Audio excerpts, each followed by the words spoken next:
Mel Brooks names the 6 actors he regretted working with. Hollywood remembers Mel Brooks as a genius of chaos, a man who made laughter out of anarchy, who turned taboo into timing, who built entire worlds out of parody and madness. But behind every joke that landed, there were clashes that never made the blooper reel. Because for Brooks, comedy was war, and not every soldier came back unscathed. Mel built his empire on collaboration. The producers, Blazing Saddles, Young Frankenstein, films where madness had method, and every scream hid precision. But when that balance failed, when egos overtook the art, the laughter stopped. Over decades of work, he directed legends: Gene Wilder, Madeline Kahn, Richard Pryor, Dom DeLuise, and more. Yet even Brooks, the master jester, carried a quiet list of names that left him bitter. Not enemies exactly, just ghosts of what could have been better. What happens when the funniest man alive meets people who don't find him funny? When creative freedom turns into creative fracture? When laughter becomes a wound? These are the 6 actors Mel Brooks later admitted, or quietly implied, he regretted ever working with. And together, they tell the story of how comedy's wildest mind learned that not every performance deserves a punchline. That's Frankenstein. I beg your pardon? My name. It's pronounced Frankenstein. Gene Wilder, brilliance that burned too bright. Mel Brooks and Gene Wilder created magic together. The producers, Blazing Saddles, Young Frankenstein. But behind the laughter was exhaustion. Wilder's obsessive perfectionism matched Brooks's own, and their creative storms often collided. Brooks later admitted their partnership ended not from anger, but fatigue. We'd make genius, then break each other.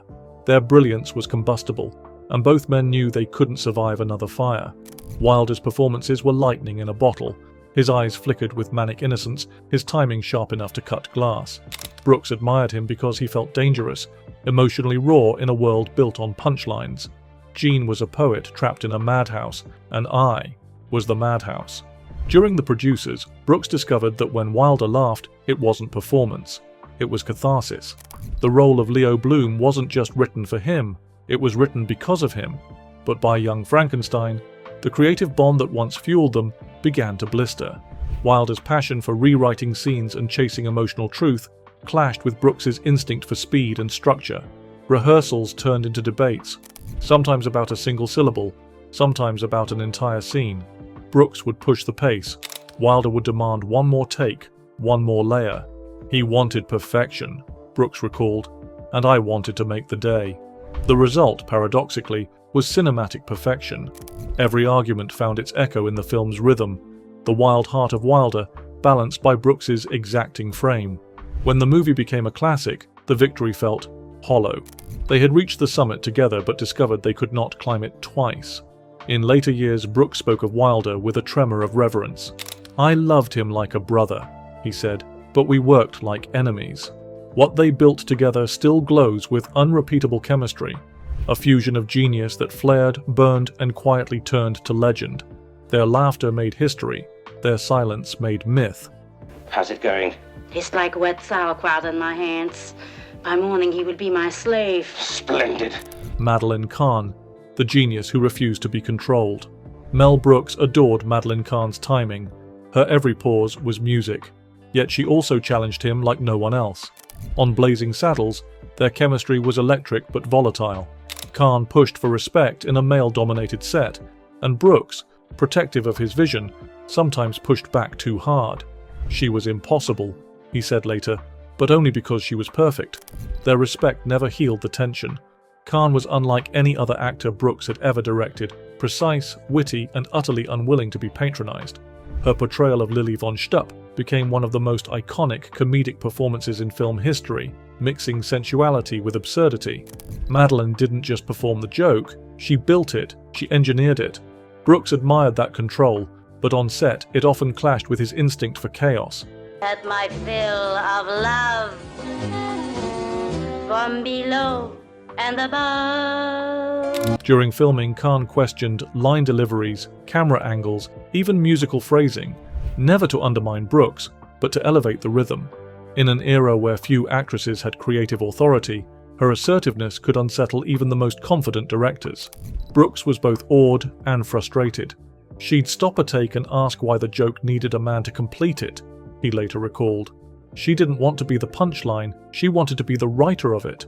Their collaboration continued in Young Frankenstein, where her portrayal of Elizabeth cemented her as comedy royalty. But the quiet tension never left. Behind the laughter, there was a tug-of-war between respect and resentment, control and chaos. Brooks would later confess that directing her was like trying to conduct an orchestra that already knew the song better than you. In truth, both were right. Kahn's brilliance expanded Brooks's world even as it challenged his authority. Their art was forged in friction, a creative duel between equals that left them both bruised and immortal. The tension was never hatred. It was proof that real genius rarely takes direction. You're right, Sonny! It's not high enough! Dom DeLuise, the clown who wouldn't stop clowning. Brooks called Dom DeLuise a gift and a curse. On screen he was chaos incarnate, uncontrollable, unpredictable, always funny.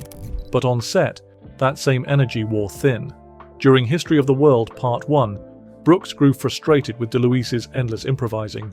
He'd break the rhythm for one more laugh, Mel said, and sometimes that killed the laugh we already had. Too much joy became disruption. DeLuise had the spirit of a circus in a single frame. His laughter was contagious, his instincts unfiltered. Brooks discovered him early and immediately saw what others couldn't, a performer who could turn even background scenes into theatre. But that gift came with chaos. Dom's problem was he couldn't turn it off. He'd still be performing after the camera stopped. Brooks loved him like a brother, but their working rhythm cracked under the weight of non-stop mischief. On Silent Movie and History of the World, DeLuise's improvisations sometimes stretched shooting days into marathons. Crew members remembered Brooks shouting through laughter, begging him to stick to the script. DeLuise couldn't. Comedy was oxygen to him, each line a chance to live bigger, louder, wilder. Brooks understood it, even envied it, but he also feared it. "You can't edit chaos," he once said, and Dom was chaos in human form. Their friendship endured beyond the camera. Brooks often cast him again, unable to resist that hurricane of joy. Yet even as he laughed, he confessed the exhaustion of directing him. Dom was uncontainable, a force of nature in an art form built on rhythm. Brooks's films thrived on structure, DeLuise thrived on demolition. When they finally stopped working together, it wasn't a breakup. It was mercy, for both of them. Brooks later called him the funniest man who ever wore me out. Dom DeLuise didn't ruin Brooks's rhythm. He simply played to a beat too wild for anyone to follow. Ditto? Ditto, you provincial putz! Harvey Korman, the perfectionist who doubted every scene. Harvey Korman was a craftsman of comedy, but his insecurity often shadowed his genius. On Blazing Saddles and High Anxiety, Korman questioned direction, pacing, and tone until Brooks snapped, "Trust me, I know funny." Korman needed control. Brooks demanded surrender. Their partnership survived, but never fully healed. He could make a scene sing, Mel recalled, but only after he tried to rewrite the music. Korman's gift was precision. Every movement, every raised eyebrow was measured like an orchestral note, but his need for reassurance often collided with Brooks's whirlwind energy. Harvey wanted to polish every second until it gleamed. I wanted it to breathe. On Blazing Saddles, Brooks gave him the role of Hedley Lamarr, a villain so pompous it bordered on Shakespearean parody. Korman nailed it, but the road there was grueling. During filming, Korman often challenged Brooks's instincts, asking to redo takes for tiny inflections no one else noticed. Crew members remembered the director pacing behind the monitors, muttering that Korman wasn't trusting the madness. The two respected each other deeply, but they worked in different languages. Brooks built momentum from chaos. Korman carved comedy from discipline. The friction created sparks and masterpieces. When they reunited for High Anxiety, those old patterns returned. Korman delivered gold again, but his self-doubt intensified. Brooks later said Harvey could kill a scene in rehearsal and bury it in the next take because he thought it wasn't good enough. The constant search for perfection became its own sabotage. Their friendship endured through the years, bound by respect and exhaustion. Brooks called him the funniest neurotic I ever met. It wasn't cruelty, it was truth. Korman's brilliance came at a cost, both to himself and to those who tried to direct him. He doubted every scene because he cared too deeply. And in Brooks's world, that made him both indispensable and impossible. Jump! Bongo bunny. Hunky. Spade. Hunky, hunky. Richard Pryor, the brilliance that never reached camera. Few knew that Richard Pryor co-wrote Blazing Saddles and was Brooks's first choice to star. But studio fears over Pryor's off-screen volatility forced Brooks to cast Cleavon Little instead. The fallout wounded both men. Pryor felt betrayed. Brooks felt trapped. He was born for that role, Mel said later, and Hollywood took it from us. What could have been history became heartbreak. Pryor's fingerprints are in every line of Blazing Saddles.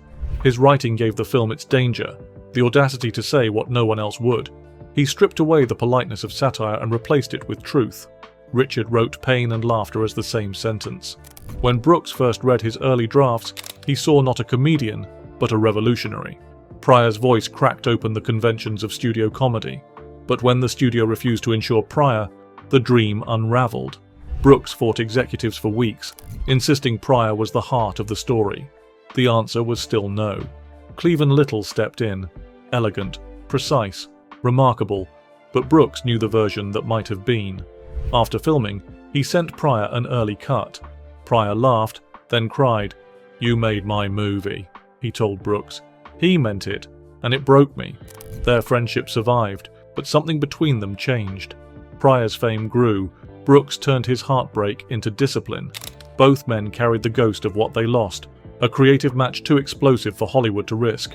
In later interviews, Brooks called the incident his single greatest professional regret. Richard Pryor never appeared in a Mel Brooks film, yet his spirit shaped them all. His fingerprints remain on every fearless laugh, every line that still shocks half a century later.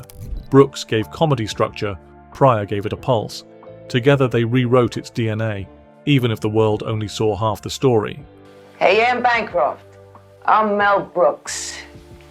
I want you to know that in 2 years, no man had ever approached me with that kind of aggression. Anne Bancroft. Love, art, and impossible honesty. Working with his wife should have been easy. It wasn't. Anne Bancroft was Mel Brooks's muse and mirror. Brilliant, fearless, and brutally direct. On To Be or Not to Be, their creative partnership blurred with their marriage, and every critique cut deeper. Brooks later confessed, "She was right, always right. That's what made it hard." Love and art collided, and even laughter couldn't cushion the blow. Their love story had always been cinematic, a comic tornado meeting a dramatic hurricane, but on set, that same chemistry became combustible. Anne didn't just play the scene, she questioned why it needed to exist. She pushed Brooks to think beyond parody, to build substance beneath the laughter. For a director used to control, that was both thrilling and terrifying. Crew members recalled days when their arguments echoed across the soundstage, two masters wrestling over tone, not ego. Bancroft would challenge him mid-take. Brooks would stop the camera and argue back, then embrace her minutes later. They fought, then laughed, then created something neither could have made alone. Brooks said later, "When Anne disagreed, it wasn't rebellion, it was faith in the work." Behind the camera, their partnership deepened. Bancroft read every draft Brooks ever wrote, shaping his voice long after the shoot. Her instincts, measured, emotional, exact, tempered his chaos. Even when they weren't on set, she directed him in life, pushing, grounding, daring him to risk sentiment as much as satire. After her death, Brooks said she still edited his thoughts from beyond the silence. "When I write something too cheap, I hear her say, 'You're better than that.'" He smiled when he said it, but the ache never left. Anne Bancroft wasn't just Mel Brooks's collaborator. She was the line between madness and meaning, and every laugh he ever wrote afterward was, in some quiet way, a love letter to her. Mel Brooks's story isn't really about regret. It's about rhythm, the fragile balance between control and chaos, genius and grace. Each clash, from Gene Wilder's fire to Anne Bancroft's precision, revealed the same truth. Comedy only works when trust holds. When that trust falters, even brilliance can fracture. Brooks built worlds where madness had purpose, where laughter was rebellion. But behind every punchline lived the cost of creation, the exhaustion, the egos, the ache of collaboration. These 6 names weren't mistakes. They were lessons carved into the heart of comedy itself. What remains isn't bitterness, it's gratitude for the sparks, the failures, the laughter that still echoes. Because Mel Brooks never chased perfection, he chased life. Which story struck you most? Tell us in the comments, and subscribe for more untold histories from the world behind the curtain.